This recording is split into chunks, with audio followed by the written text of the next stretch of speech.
So we've got the gauges in, so we should know what our oil pressure is whenever we start the car.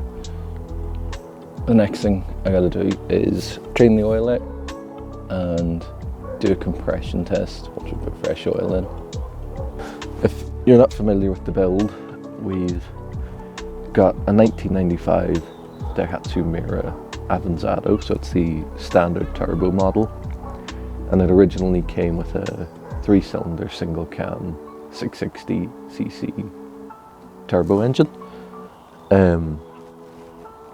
So now we've put a different block in it, but kept the original head, ECU, everything. So the car's almost totally original. Literally just the block is, I think, about 20mm longer stroke and I think 10mm larger bore. So it's up to 1 litre now. And it's much, much higher compression than it was before. So we'll probably have to turn the boost down to not blow it to smithereens, because the block was originally out of a non-turbo car. What I'm hoping, once we get this on the road, is that it'll feel really, really lively off boost, because it's so high compression. You know, a lot of turbo cars originally feel dead off boost and then come alive once you're on boost. So this should, with the high compression, feel quite, you know, it'll feel like a normal 1 litre city car, you know, like a Volkswagen Up or a Sirion or something. It'll feel like that off boost, and then when it comes on boost, it'll really wake up. And also with the extra displacement, it's still got the same turbo, although it has been hybridized. It's got a bigger compressor wheel. So with the extra displacement, it should spool up really, really quickly. So we'll get to work now.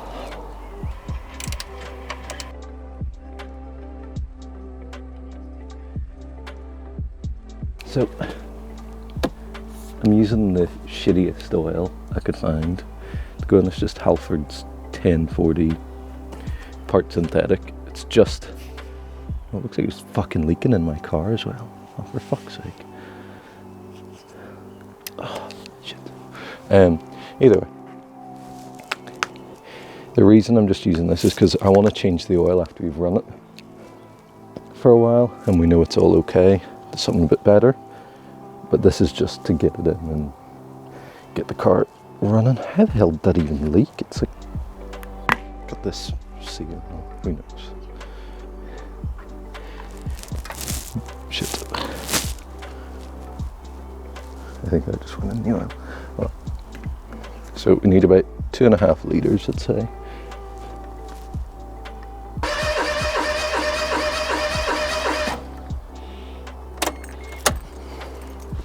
You can just tell by the engine cranking over, it's higher compression, so that's about 175, which is exactly where we want it.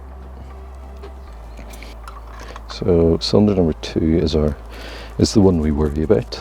So I think I forgot last time I did a compression test. I think I forgot to take off the injector relay, so it's probably firing fuel into the cylinders and giving us some slightly false readings.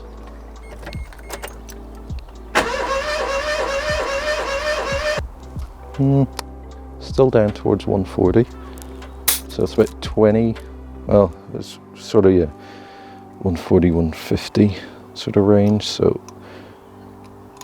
I'd say that's probably down to those cylinder walls. What I'm basically hoping is they were a bit rough, I think just because the old block was sat for so long, that I'm hoping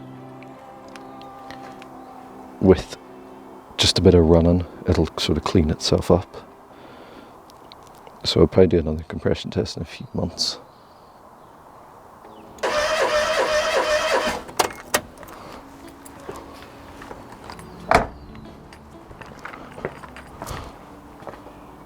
Yeah, about 175, so same as cylinder 1.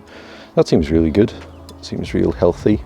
Cylinder 2's down a bit, but I kind of expected that, so I'm not going to fret too much.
seeing smoke from the front. Where's that coming from?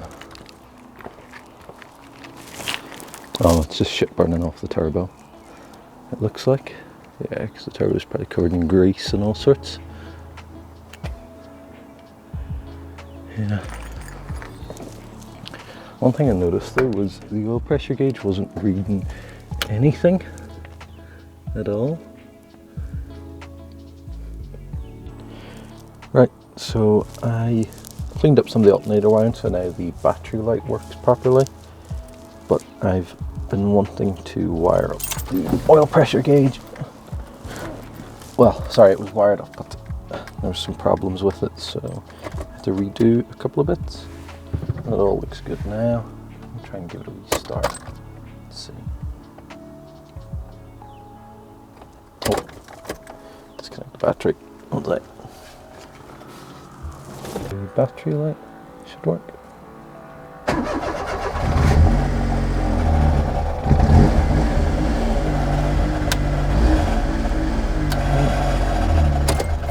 What is that sound? Something does not sound right. I think the lens okay, but something sounds like it's completely loose. Okay, so we're back at the familiar sight of the engine torn to bits.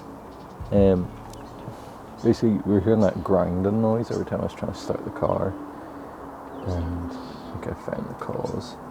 Looks like the timing belt tensioner down there is just rubbing on the timing belt cover. I don't know if it's coming loose or what the crack is, so I'm just gonna try and tighten that up a wee bit, see if we can see if it moves or if it's already proper tight.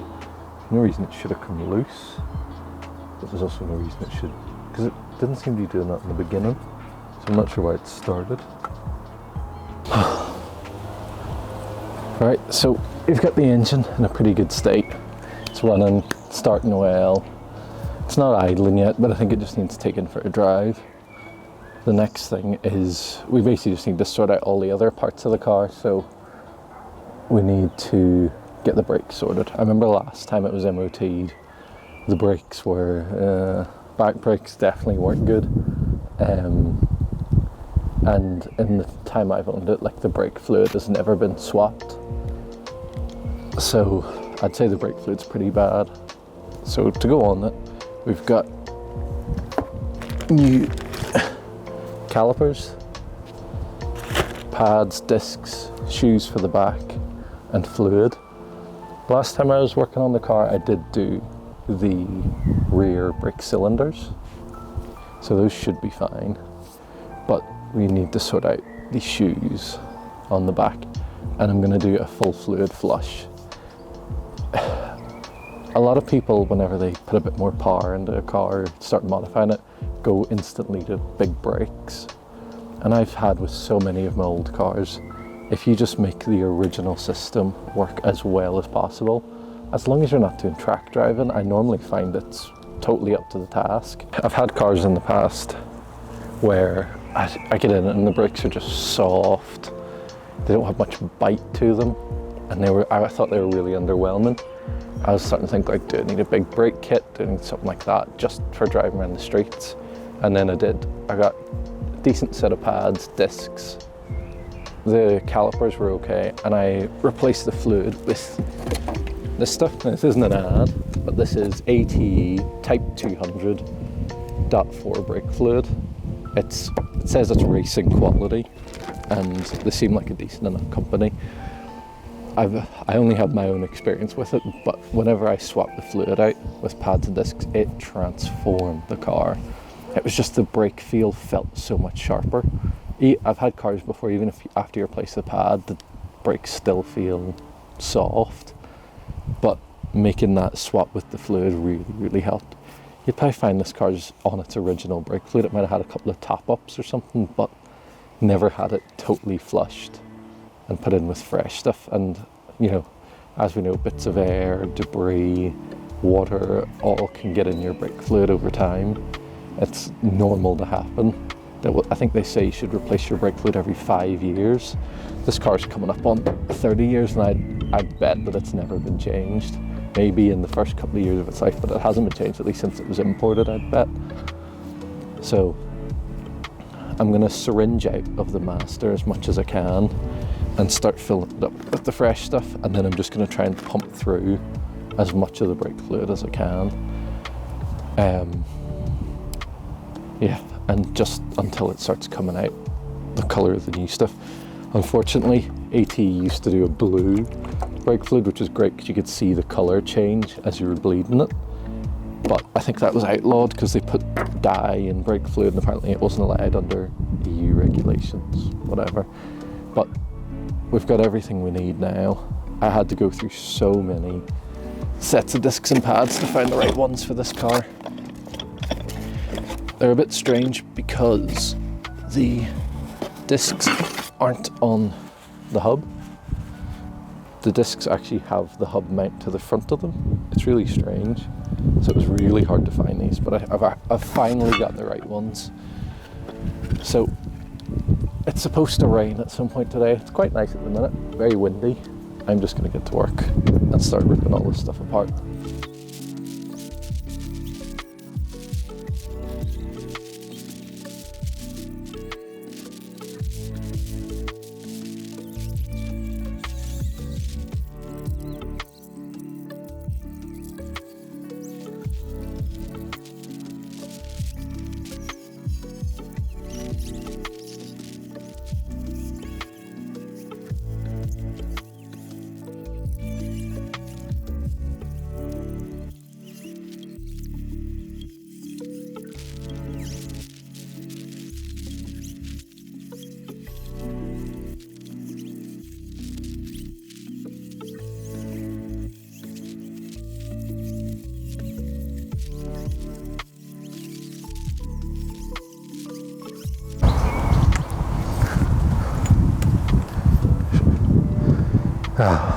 So it's been raining on and off, but I think the worst of it's behind us now. I haven't really made much progress on the brakes. I've got everything torn apart, and I just started working on getting the CV boots done. One of them was very badly cracked, and the other one had a hole in it, so I just pulled them all out and just replaced the whole thing. With these cars, you have to take the inner CV joint and take out a wee spring clip from the middle that sort of goes around the edge of the CV cup, and then you can pull the whole thing out. You have to disassemble it, and then you can pull the boots off. So I had both CV joints out, replaced all the boots, put fresh gear oil in it, so I kind of wasted a couple of litres, but I think it was better to get it all done. So it's all looking very fresh now. You can see, yeah, we've got nice new CV boots. It's all cleaned up. I've got both sides totally taken apart. So the next thing is discs on, clean up the caliper carriers, get the new calipers on, and then the system really needs bled. I just let the brake lines bleed, just drip into the container, so this is totally empty, so we can start fresh. But I'll probably fill it up tonight and let it go. But before we can bleed it, we have to do the backs and then bleed the back. I think the order to bleed them is the furthest from the driver, so the back left, and then work your way to the closest, so then back right, front left, front right, and just sort of keep working your way around and around and around. It'll be a lot of bleeding to get this thing done, just because we want to flush the whole system, and I've just let the whole system run dry, and new calipers that have no fluid. So it'll be a lot of work in that.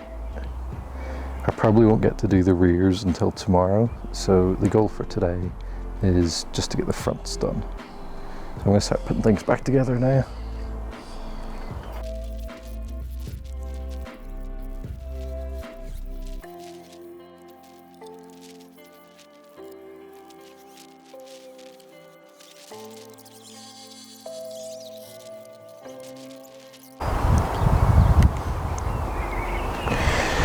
Yeah, so it's been raining on and off all evening, but I've got the brakes back together.